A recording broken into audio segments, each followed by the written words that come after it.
It's the Martin and Lewis Show.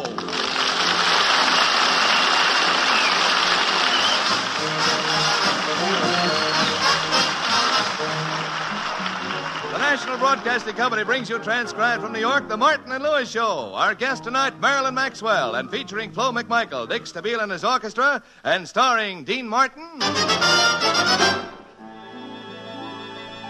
Don't blame me for falling in love with you. And Jerry Lewis. Oh, darling, don't blame me for falling in love with you. Your lips have the scent of May wine. Your hair the scent of orchids. So can I help it if you held me captive under your smell?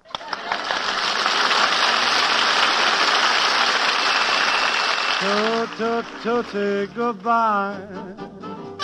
Toot-toot-tootsie, don't cry. The choo-choo train that takes me away from you.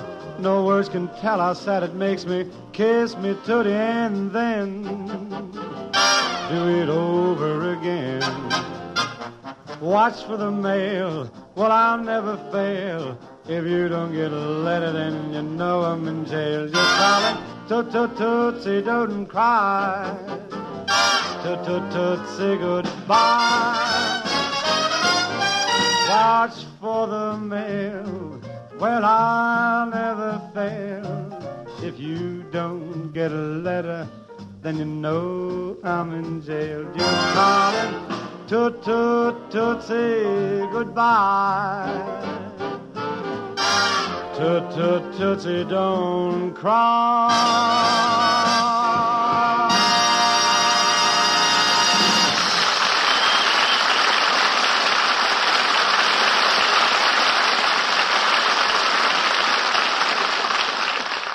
Last night, Miss Marilyn Maxwell dropped into the Copacabana nightclub here in New York to watch Dean and Jerry's act. Although the boys didn't meet her, Jerry was swept off his feet by her charms and stunning beauty. This morning, though Dean doesn't realize it, the inevitable has happened. Jerry is in love.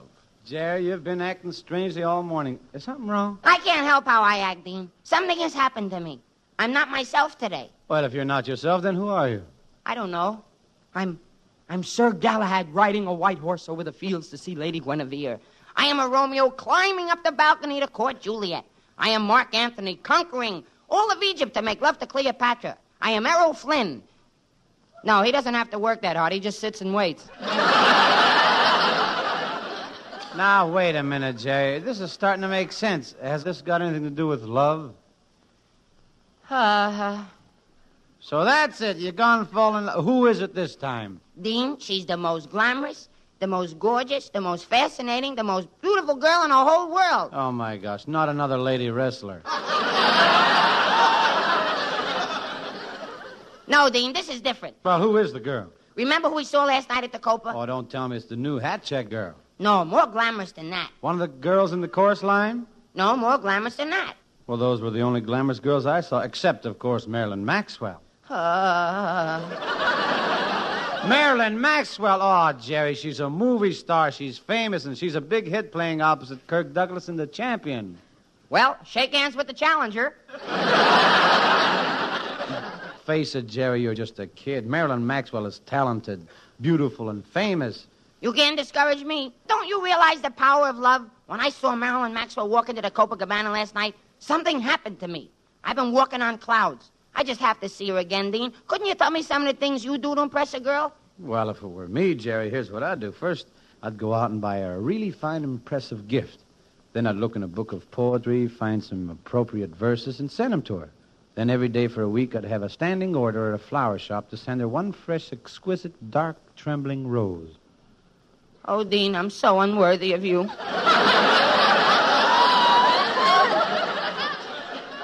But that's not your type, Jerry. You ought to give up the whole idea. Give up? How can you say that? Jerry Lewis never gives up. I'm going to take Marilyn a nice, expensive present and lay it right at her feet. Come in. Who is it? It's me. Well, Florence. Hi, Florence. How's the most beautiful secretary in the world? What? What? I just said you're beautiful. Mr. Lewis, have you been chewing catnip again? You know, in a way he has, Florence. Jerry thinks he's in love, and he's decided that everything and everybody in the whole world is beautiful. Well, who's he in love with? Marilyn Maxwell. Oh, she's on the stage at the Capitol Theater. I saw that show. My boyfriend took me, and we sat in the balcony. How'd you like it, Florence? The show or the balcony? I mean the show. How did you like Marilyn Maxwell? Wasn't she gorgeous? Wasn't she glamorous? Wasn't she beautiful? Well, I figure I'm just as good as she is. And besides, she's not here, and I am. That gives me an edge. Yeah, but that's the wonderful thing about Marilyn. No edges, just curves. Listen, Florence, I want you to come along with me to Tiffany's and help me pick out a present a girl like Marilyn would be sure to like. Oh, I'd love to. Well, you two go on ahead. I'll see you later.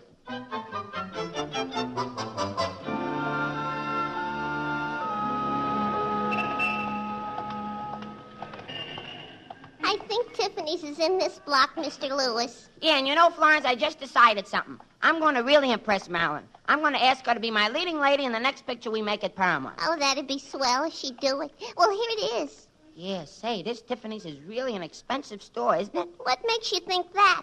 Look who the doorman is. Ali Khan. Let's go in. Oh, there's the salesman. Hey, boy, let's snap into it, buddy. What do you say? I can always go to Walgreens, you know.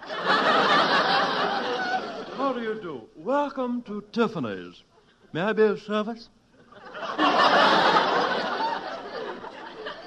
Well, I want to buy a present to impress a beautiful actress whom I haven't even met yet. Yeah, you see, this girl doesn't even know he's alive. Well, frankly, he had me puzzled for a minute. Have you got something nice in jewelry, say, a diamond? Oh, certainly, sir. Here's a nice diamond. I'll put it on the counter so you can look at it.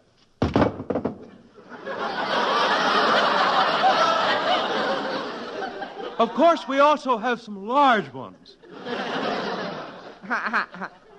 No, I think this would be big enough. Say, what are those 3 holes drilled in the diamond for? Well, you see, on Wednesday nights, Mr. Tiffany goes bowling. Well, I'm sure that would be too expensive for me. Perhaps I could suggest something if I knew what kind of a girl this present is for. Oh, well, she's got beautiful blonde hair, lovely soft eyes. Yes? And she's got red, luscious lips and a wonderful figure. Yes, but what is it about her that attracts you?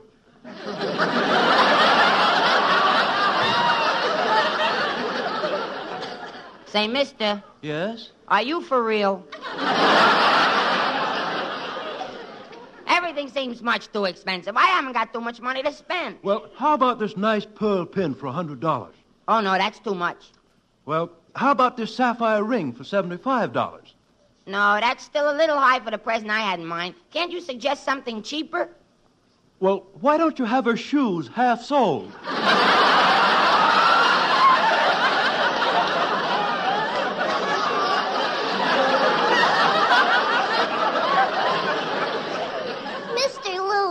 Maybe we shouldn't have come to Tiffany's in the first place. Well, Tiffany's name on a box is always very impressive. Yes. Well, suppose you tell me how much you want to spend. About $25. Well, our policy is never to fail a customer. I'm sure we can work something out, but I don't know how just yet.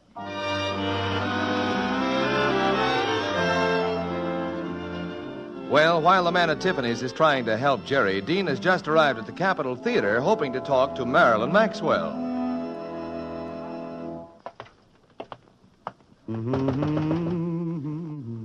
I'm very busy. Who is it? Hello, baby. Oh! Miss Maxwell. Yes, I'm Miss Maxwell.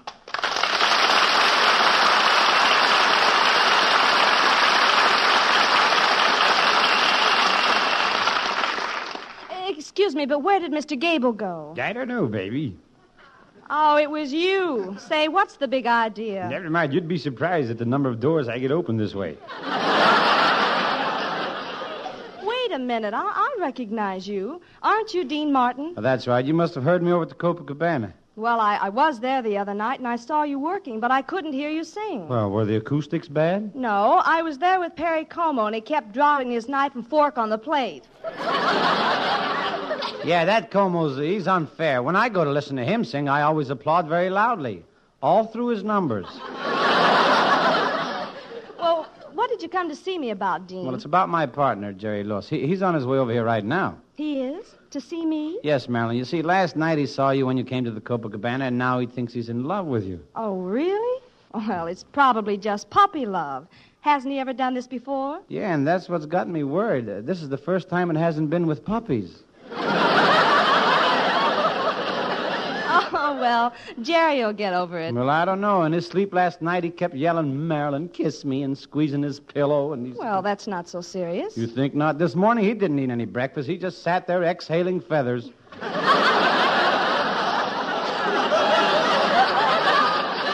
You know, you can see that he hasn't had much experience with girls. I sure can. That's just my point. You never could be interested in a fellow like Jerry, and I don't want to see him have his feelings hurt. Well, I'd be glad to help, but what in the world can I do about it? Well, I have an idea. Now, Jerry's so naive that I'm sure if you made violent love to him, it would scare him to death.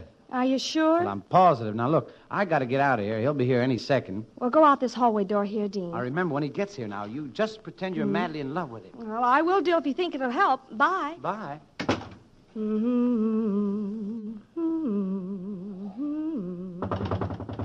Yes, come in. Miss Maxwell, you don't know me, but... Oh, that marvelous, beautiful, deep voice. Yes. Miss Maxwell, you don't know me, but my name is Jerry Lewis. Never mind the details. Kiss me. Kiss you? I must be in the wrong room. You're in exactly the right room. Come here. Now, wait a minute. Wait, please. Oh. Gee, that was wonderful. Yeah. Marilyn, I don't know if I have nerve enough to tell you why I came down here. Because you're in love with me. Gee, I got more nerve than I thought. You know, I don't understand this at all, Marilyn. I came down here hardly daring to knock on your door, and I walk in and you kiss me. Jerry, can you blame me? Why, you're everything a girl could want. You have deep, compelling eyes, and a firm, strong chin, and glossy, curly hair.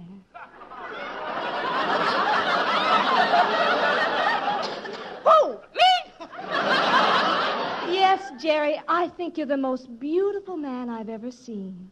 Marilyn, have you been chewing any catnip lately? Jerry, you've been holding on to that little package ever since you came in here. What is it? Oh, I almost forgot. It's a present for you. Here. Oh, well, I can hardly wait to get it open. Oh, a lovely box from Tiffany's. But all I see in it is 2 sticks of juicy fruit gum. Well, the box cost $24.98, and I only had 2 pennies left.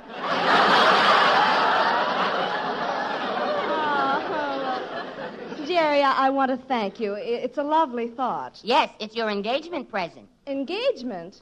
Sure. Oh, this isn't going the way it's supposed to at all. You're supposed to be scared. Not me. And after we're married, we'll go back to Hollywood. We'll be the new romantic team in motion pictures. But, Jerry... I'll show you, Marilyn. I'll write you such a love story that you won't be able to turn it down. Jerry, I knew you were a comedian and actor, but I didn't know you were a writer. Sure, I'm a regular George Bernard McFadden. Tell you what, Marilyn, you come back to the Copacabana again tonight. By then, I'll have my love story written, and we can sit down and talk about it. Well, all right, that's a deal. Until tonight, then. Yes, until tonight, my lovely one. Farewell. But before I go, another kiss? Okay, I suppose. Goodness, Jerry, how did you ever learn to kiss like that? It's simple. Every morning I eat my oatmeal through a straw.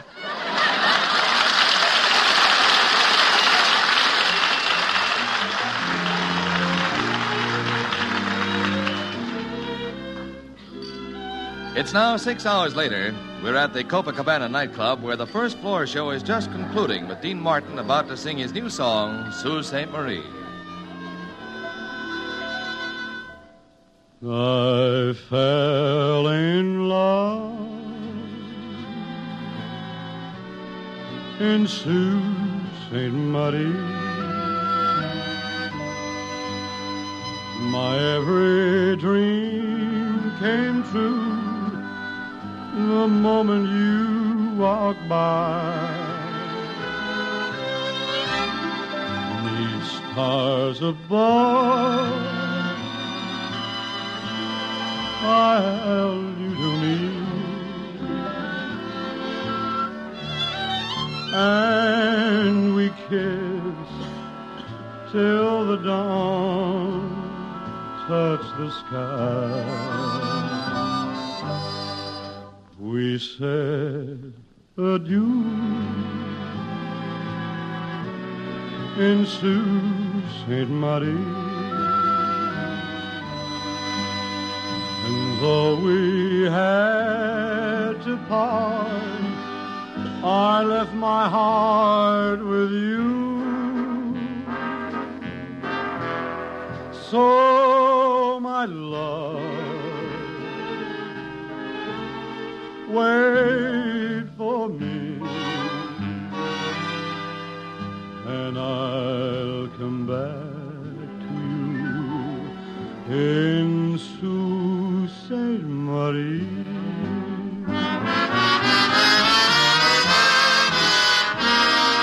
So, my love, wait for me, and I'll come back to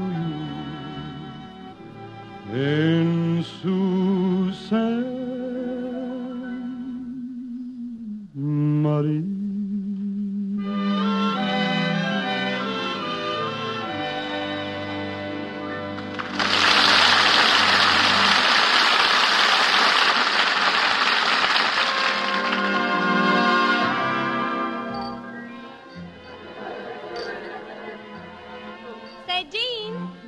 Oh, hello, Marilyn. What are you doing here at the Cope again tonight? Oh, Dean, sit down at the table a minute.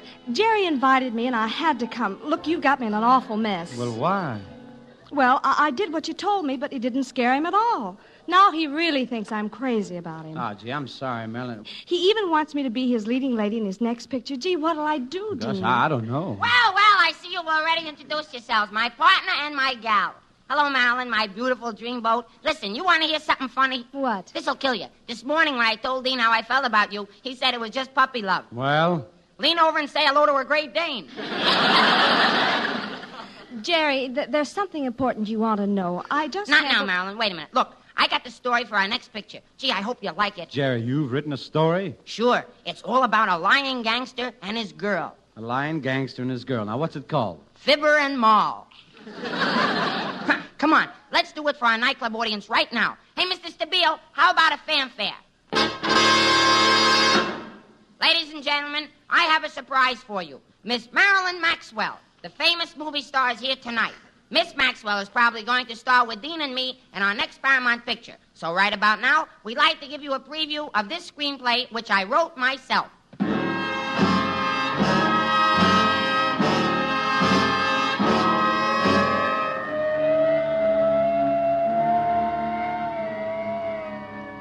The scene is the big house. A prisoner speaks. My name is Rocky Lewis. 10 years ago, I was head of the mob. I had the big town in the palm of my hand. Gambling, liquor, nightclubs. I had all the rackets sewed up tight. I was pulling down a cool $45 a week. I am Marilyn. I was Rocky's Mall. I was out to get rich. Money, that's what I wanted. I met the right men for it, too. Thieves, gangsters, crooks, gamblers. The gamblers called me Cold Deck. I was bad clear through. I smoked cigarettes. I had dates with Rocky and stayed out until 10 o'clock. I started playing pinball machines, and I learned how to tilt. Yeah, Marilyn was a real no-goodnik. And I had a pal, Dino Martinez. Dirty, double-crossing, thieving, in other words, a right guy. The week after I took Dino into my mob, he stole my wallet and my diamond cufflinks. The next evening, he stabbed me in the back.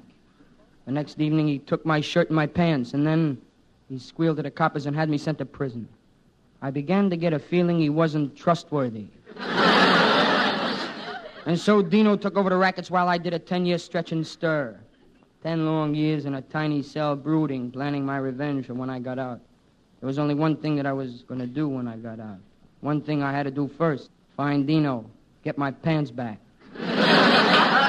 Yeah, I had to find Dino. My name is Dino Martinez. I was a Rocky's pal. I squealed on him and I sent him up the river. But I had a good reason. The minute I saw his girlfriend, cold deck Marilyn, I figured it was my turn to shuffle. But now I had all the rackets under my belt. No bootlegger move a case until I give the sign. The bank robbers are so afraid to touch a safe unless I say go ahead. Dr. Schul won't even send out a footpad without me saying okay. Yeah, that's my pal and that's my gal. And here I am in this tiny cell in the big house with no one to talk to but my cellmate Nosy, who never says a word. Well, what's this? The warden is walking straight toward my cell. Hey, warden, what's that paper? Is that a pardon for me? No, Rocky, it's a pardon for your cellmate, Nosy. Come on, Nosy, get up. You're leaving the big house, Nosy. And I don't want you going back with that gang of pickpockets. You've got a chance to go straight. Now get out of here, Nosy.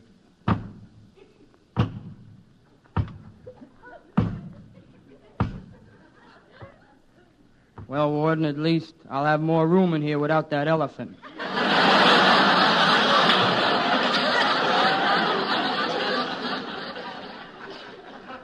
We'll break you yet, Rocky. We got a new one for tomorrow. That was what they planned for me, huh? Your third degree. I knew I had to escape that night. Suddenly a plan came to me, yeah. I was thin. I could do it. I chopped a hole in the water main, took a deep breath, and dived in. 5 minutes later, I popped out of a hot water faucet in the warden's office.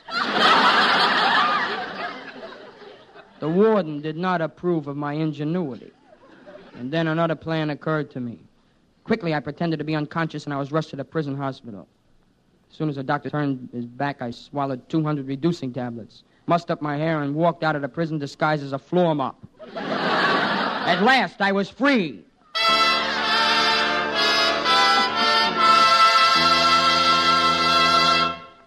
I had but one thing in mind.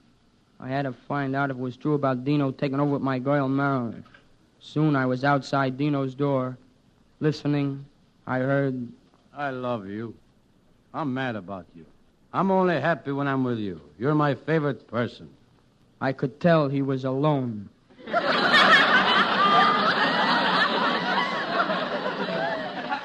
Quickly, I kicked open the door and stepped inside. I'm back, Dino. Yeah, Rocky? Yeah, back from where you sent me, Dino. You know where. They took me to the big house, and they took away my name. I became convict number 1423768, 24298324, 112897763, 7249283291-4. It was printed across my chest. But I'm tough now, Dino. Tougher than when I went away. And I want a little information about you and my girl, Marilyn. You're not so tough, Rocky. Now stop stalling, Dino. Where's my girl, Marilyn? Marilyn, I'll kiss her goodbye the night they sent you away 10 years ago. Open up, Dino, honey. It's me, Marilyn, your ever-loving baby doll. Let me in, honey. I'm in a hurry. Well, it's about time you...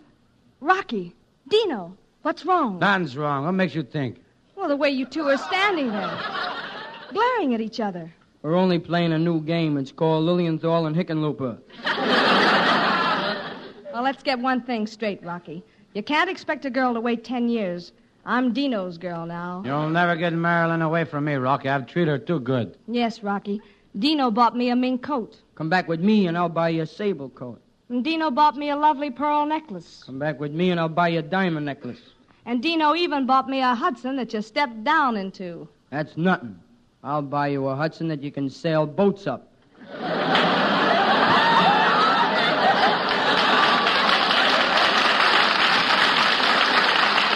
Well, it's no use. I'm sticking with Dino. Okay, this is the payoff. I got a gun. Okay, Rocky. I got a couple of guns here. See, you're jammed right into your chest now. I'm going to let you have it right now.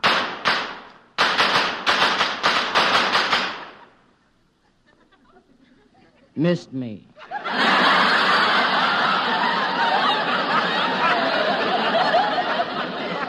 All right, I'll take care of this myself. I've got my gun. I'll get him for you, Dino. There.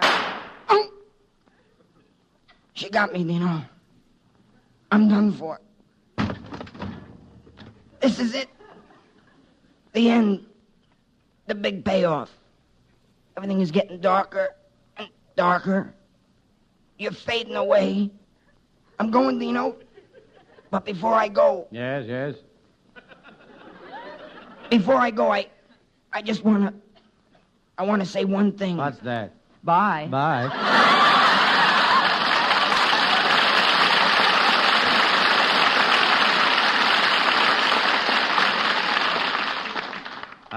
Poor Rocky. He's gone. Yep, Rocky's gone, all right. Well, I guess I better get along home. But, Marilyn, you can't go now. I can't. Why not? Because, baby, it's cold outside. I really can't stay. Baby, it's cold outside. I've got to go away. But, baby, it's cold outside. This evening has been hoping that you drop so in. Very nice. I'll hold your hands. They're just like My mother will start to worry. And father will be pacing the floor. Listen to the fireplace roar. So really I'd better scurry. Beautiful, please don't Well, hurry. maybe just half a drink more. Put some records on while I pour. Neighbors mind Baby, it's bad out there. Say, what's in this No dream? cabs to be had out there. I wish I knew how. Your eyes are like starlight to now. break the spell. I'll take your hat. Your hair looks swell. I ought to say no, Mind no, if sir. I'm moving At closer? least I'm gonna say that I tried. What's the sense of hurting my pride? I really can't stay. Baby, don't hold out. Oh, but Baby, it's it's cold outside.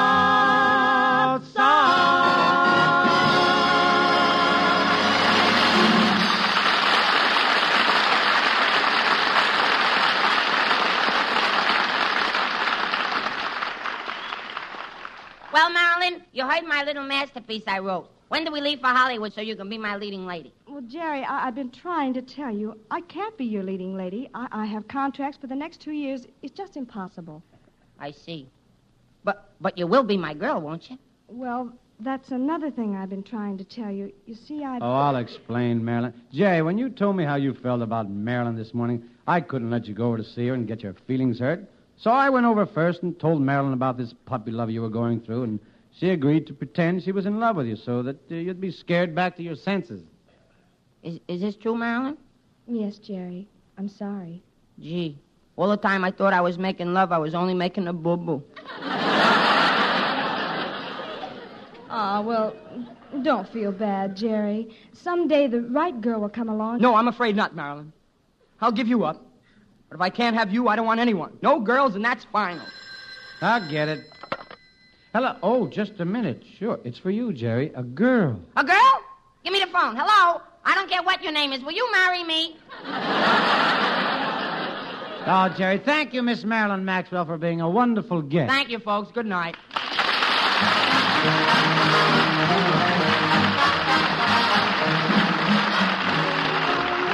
The Martin and Lewis Show, transcribed in New York, is produced and directed by Robert L. Red and written by Dick McKnight and Ray Allen. Next week, our guest will be Tony Martin. This is Ed Hurley suggesting you tune in to your NBC station a week from this next Tuesday evening at 9 p.m. Eastern Daylight Time for The Martin and Lewis Show. Hear the NBC Symphony at a new time tonight on NBC.